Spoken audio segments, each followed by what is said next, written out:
Štvrtý ročník vianočných trhov majú aj v Horných Otrokovciach. Predchádzajúce ročníky si miestni pamätajú pod názvom Vianočné inšpirácie, viac zamerané na dekorácie a stolovanie. Tento rok sme sa rozhodli, keďže sa nám osvedčil taký drobný predaj takých tých výrobkov z dvora, z domu, že to rozšírime o tie trhové miesta. Dali sme šancu škole predať si svoje výrobky.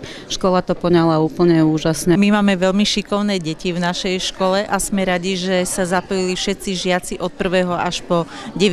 ročník a vidíte, že tovar je tu rôznorodý, od tých najjednoduchších výrobkov až po tie zložitejšie, takže dúfajme, že potešíme každého, kto si kúpi nejaký výrobok. Robili sme od 1. ročníka do 9. aj školský klub sme robili zo školského klubu. A môže si tu kúpiť vence, potom voňavé vrecúška, medovníky upečené, aj vlastnorobené z dreva hračky. Atmosféra bola skvelá a lepšiu kapustnicu v Trnavskom kraji ťažko nájdete.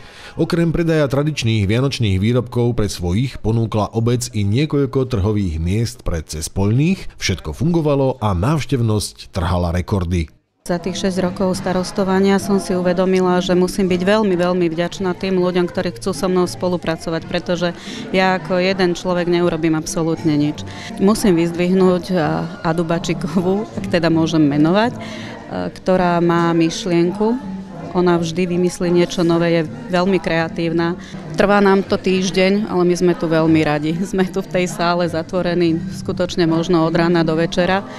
Je to jeden tím, ktorý spolu ťahá za jeden povraz a to si veľmi cením a za to som im vďačná. Vianočné trhy sa dajú robiť rôznym spôsobom, ale najlepší sa zdá byť ten, ktorý spája ľudí.